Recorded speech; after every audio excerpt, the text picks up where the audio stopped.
असलामुअलैकुम दोस्तों, ਤੁਸੀਂ ਵੇਖ ਰਹੇ ਹੋ ਪਾਕ ਪੰਜਾਬ ਟੀਵੀ ਤੇ ਮੈਂ ਹਾਂ ਤੁਹਾਡਾ ਦੋਸਤ ਅਬਦੁਲ ਵਾਹਿਦ। ਦੋਸਤੋ ਮਾਸ਼ਾਅੱਲਾ ਅੱਜ ਮੈਂ ਤੁਹਾਡੇ ਵਾਸਤੇ ਆਪਣੇ ਇਲਾਕੇ ਦੀ ਬਹੁਤ ਹੀ ਅੱਛੀ ਸ਼ਾਨਦਾਰ ਖਾਸ ਲੋਕੇਸ਼ਨ ਇਹ 75 ਏਕੜ ਇਹ ਜ਼ਰਈ ਜ਼ਮੀਨ ਦੀ ਵੀਡੀਓ ਲੈ ਕੇ ਹਾਜ਼ਰ ਹੋਇਆ। ਇਨਸ਼ਾਅੱਲਾ ਉਮੀਦ ਹੈ ਕਿ ਦੋਸਤਾਂ ਨੂੰ ਇਹ ਬੜੀ ਪਸੰਦ ਆਵੇਗੀ। ਦੋਸਤੋ ਇਹ 75 ਏਕੜ ਇਹ ਜ਼ਮੀਨ यानी कि 3 मुरब्बे ये सामने डेरा दोस्तों इस ज़मीन के अंदर मिलेगा। डेरा भी मैं टरपैन दोस्तों इस ज़मीन के अंदर मिलेगी। तो लिंक रोड दोस्तों लिंक रोड अपने आरफाला तो जोड़ा कि रोड जा रहा है बुरा व्याड़ी मुल्तान रोड आपां नूं कहने उस मेन रोड तो आ रहा है सिर्फ 1 किलोमीटर सफ़र तो इस लिंक रोड ते यानी कि इस कारपेट रोड ते अपनी ज़मीन का 7 तो 8 एकड़ फ्रंट लगता पाया जी।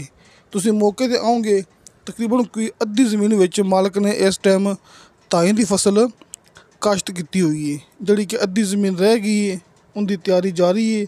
तो उत्थे भी मालक ने ये भरावां दे सामने इत्थे भी धाई की फसल काश्त करनी है, यानी कि आलू मकई कमांद धाई वगैरह कि हर फसल वास्ते ये बहुत ही खास मौका है।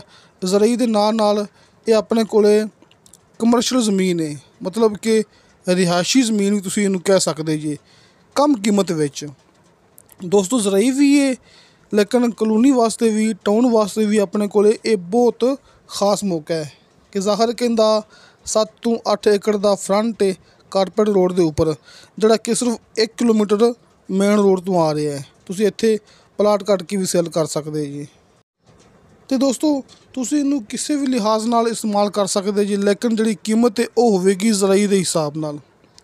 अपना इलाका तहसील आरफाला ज़िला पाकपतन आरफाले शहर तो तकरीबन कोई 6-7 किलोमीटर सफ़र है।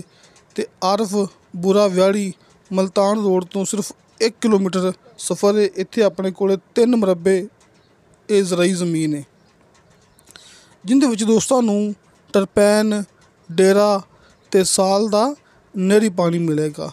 दोस्तों मोगा अपनी ज़मीन के विचों लंघदा पिया जी, तुसीं एक गल अपनी नोट कर लो। मोगा जिहड़ा कि नहर दे विचों मोगा निकलदा पिया ना वो अपनी ज़मीन के विचों निकलदा पिया जी। कि बेशक आपां मूवी के अंदर दोस्तों नहीं दिखा सके, लेकिन जिहड़ी गल आपां कीती जाने तुसीं वो गल अपनी नोट कर लेनी जी।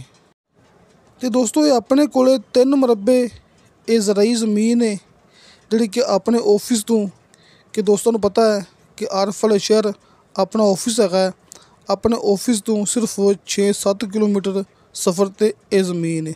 तुसीं मौके ते आओगे तुहाडा विजिट इंशाअल्लाह असीं करावांगे क्योंकि असीं मौके ते मौजूद हाँ।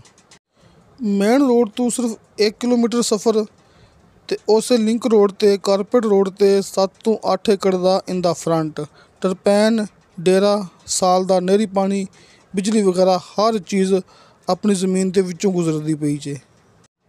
अगर आप ठेके की गल करिए तो इस ज़मीन का ठेका चलता पाया कम से कम 1 लाख रुपया, जिंदे विच अपनी मुकम्मल गारंटी होंदी है कि 1 लाख रुपया इस ज़मीन का ठेका है। अगर आप डिमांड की गल करिए तो दोस्तों 40 लाख रुपया पर एकड़ के हिसाब नाल इनकी डिमांड है। दोस्तों 3 मुरब्बे ज़मीन है 40 लाख रुपया पर एकड़ के हिसाब नाल इनकी डिमांड है। कॉल एंड व्हाट्सअप नंबर यानी कि अपने ऑफिस की तस्वीर भरावां नूं सामने स्क्रीन ते मिल गई होनी है। ये नंबर ऊपर वाला भाई शफकत साहब का है, ये नंबर नीचे वाला ये मेरा है जी। तुसीं भाई शफकत साहब के नंबर ते कॉल भी कर सकते जी, व्हाट्सअप ते मैसेज भी कर सकते जी। ये नंबर नीचे वाला इहदे ते फिलहाल कॉल बंद है लेकिन अपनी व्हाट्सअप 24 घंटे ऑन होंदी है। तुसीं किसी भी टाइम वॉइस मैसेज करोगे या फिर चैट करोगे तो उनकी फौरन रिप्लाई मिलेगी। तो दोस्तों तुहानूं साडी वीडियो पसंद आवे साडी वीडियो लाइक ते शेयर ज़रूर करो, अपने बेहतरीन जे कमेंट से लेके भेजो। इंशाअल्लाह ताला बशरते ज़िंदगी बा फजले खुदा मिलांगे अगली वीडियो ते। अल्लाह हाफिज़।